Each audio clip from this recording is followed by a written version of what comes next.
Coming up, several eastern Kentucky counties have a new state senator this morning. We will have the results of last night's special election.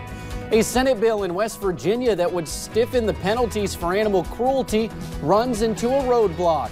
And President Trump signs an order creating a task force to help cut down on suicides with members of one organization.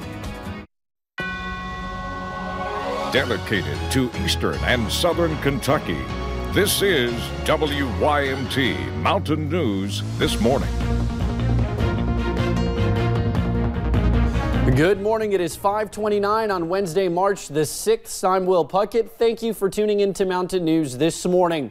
Well, for some of you across eastern Kentucky, West Virginia, you might see a little bit of snow. Northern Tennessee, you're out of the woods, but everyone, Brandon, is going to see some bitter cold temperatures for yet the third day in a row. Exactly. We've been basically right around freezing for the last couple of days. That'll be the case again today, and it's the wind that's really cutting through you, especially as you're out early this morning. We'll show you the wind chills here in a second. Let's go to UVA Wise first, though. A little bit of snow still coming down over there. Lee and Wise counties under a winter weather advisory until 8 o'clock this morning there, and you can see maybe a snow squall going through there on the camera a little bit earlier. Temperatures, though, 14, Jackson, Logan, Pikeville, Wise, 15 in Harlan, 18 here in Hazard along with London, 16 in Somerset. When you factor in that wind chill, it feels absolutely frigid out there. Single digits for all. The out-the-door forecast doesn't get a whole lot better. Only 32 today for your daytime high. It should be sunny, though, a little bit later on. The full forecast on the way here in just a few minutes. Will? All righty, Brandon, thank you. Well, a controversial bill goes up for discussion in Frankfort today. House Bill 205 would give tax credits for donations to private school scholarships. The details of the bill have split teachers and superintendents from folks who are for school choice. Hillary Thornton is tracking where that bill stands.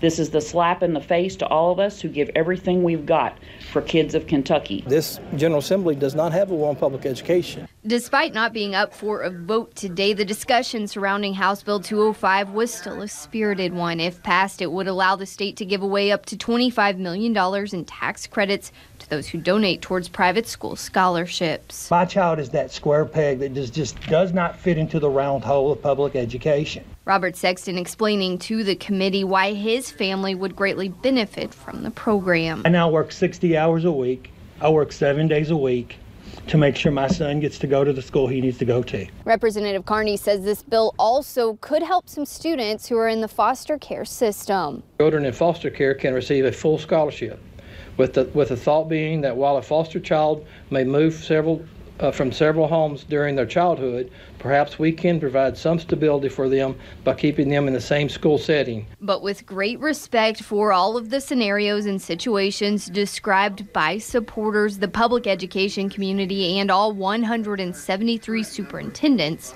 oppose the measure. How can the legislature justify passing a bill that puts precious public school funding in jeopardy?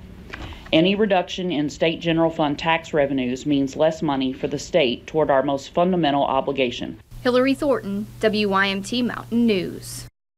Now, Governor Bevins says this is a bill he looks forward to signing if it makes it through the legislature and to his desk. Well, it's happening nearby and across the country. Teachers are going on strike, taking their concerns to the people. And while that's not likely to happen here, as Victor Puente found out, educators are ready to take serious action to get their point across. It's a fight that's been brewing for years. Recently, the intensity has been turned up. We've shown up, we've gone to town halls, we've written emails daily, we've called daily, we've taken our personal days and gone to Frankfort and had meetings. Teachers in Kentucky, like those across the country, are opposing cuts to funding, cuts to benefits, and recently tax credits for scholarships to private schools. Yesterday, the group KY120 United posted a letter where they referred to lines in the sand, lines they said could lead to a teacher strike.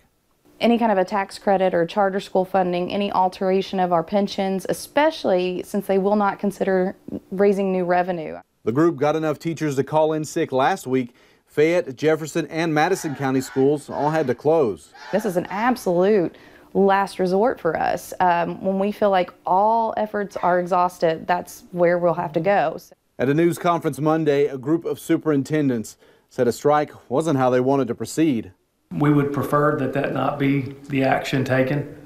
It's important for us to be in school right now, to continue to do what's right for our students every day. The thought of not being there for our students is really the big one. That's what we love. We love going to work every day. This map shows the states where it's legal for teachers to strike in red. As you can see, Kentucky isn't one of them, but neither is West Virginia, and they went on strike in February, although it was technically a work action with superintendents closing school for 7 days. Bolander, a teacher at Henry Clay, told me they weren't sure if that would be the same action KY 120 would push for if things didn't change. I guess we just have to hope they can't arrest us all. Victor Puente, WYMT Mountain News.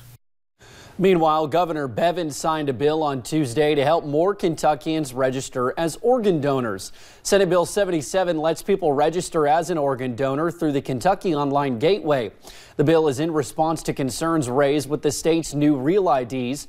Organ donor advocates say since the licenses expire every 8 years instead of 4, not as many would sign up for the registry.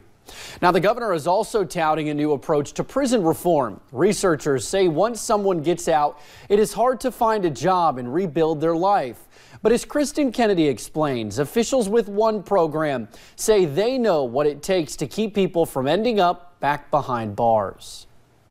Researchers with the group Safe Streets and Second Chances, or S3C, have spent the last 8 months tracking Kentucky prisoners. They struggle to find employment.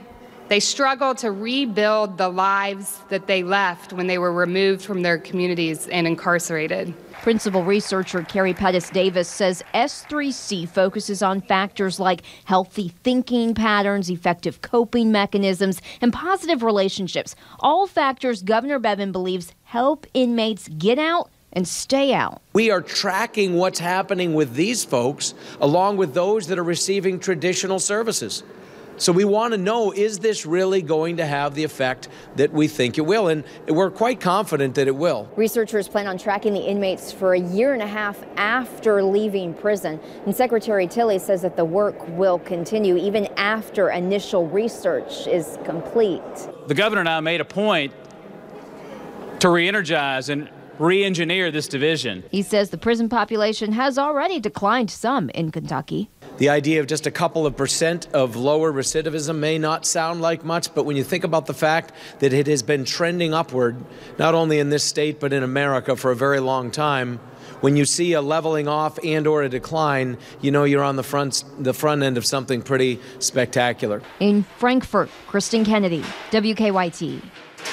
Now, S3C is currently conducting research in Kentucky, Texas, Pennsylvania, and Florida. They plan on expanding their work to more states soon. Well, there's a new state senator for the 31st District this morning. Tuesday's special election was for Ray Jones's Senate seat, who recently was elected as Pike County Judge Executive. More than 11,000 people cast their ballots in 5 eastern Kentucky counties. In the end, Republican Philip Wheeler beat Democrat Darrell Pugh by a little more than 500 votes. When I've represented my clients over the last 15 years, I've never asked them whether they have a D or an R behind their name.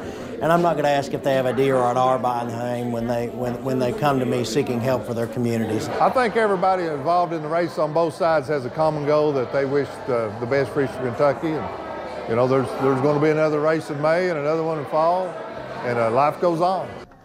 Wheeler says he will get to work quickly on the issues people are facing in the district, such as the Martin County water issues and the Pike County landfill problems. Now let's head to West Virginia now, where a bill proposed by the Senate to make the punishment for animal cruelty a little more harsh has hit a roadblock. The bill would have made the charges a felony and would have increased the amount of fines. The new version proposed by the House Judiciary Committee reduces both. Delegate Terry Waxman says the change came because she does not think the Senate bill took every scenario into account. Say you live out in the country and your dog has a raccoon treed, and you know that raccoon's going to kill your dog. So you shoot the raccoon so it doesn't kill your dog. Same thing. You've harmed an animal, bodily harm. Under the original bill, Waxman says that scenario would have been a felony. The amended legislation now heads to the House floor.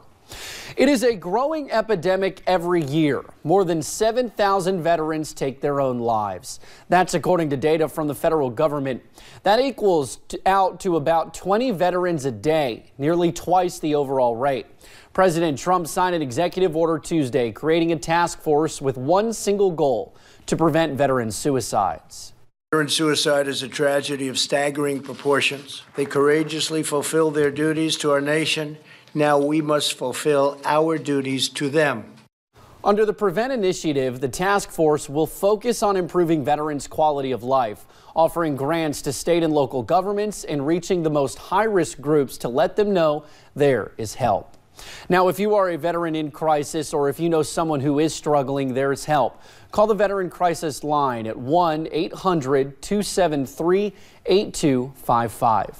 Let's get back into some local news now. A man faces charges after police say he tried to break into a home through a doggy door. It happened in Laurel County. This man was arrested yesterday morning off Bentley Road, about 4 miles north of London. When deputies found him, they say he was high on drugs. He is being held in the Laurel County Detention Center and is facing a charge of public intoxication. Coming up on Mountain News this morning, some beautiful music from a man who never gave up on living his dream. The heartwarming story you see in a few minutes will at least warm your soul up, but because the weather's not going to help much with your body heat, I'll have the cold forecast in about 3 minutes.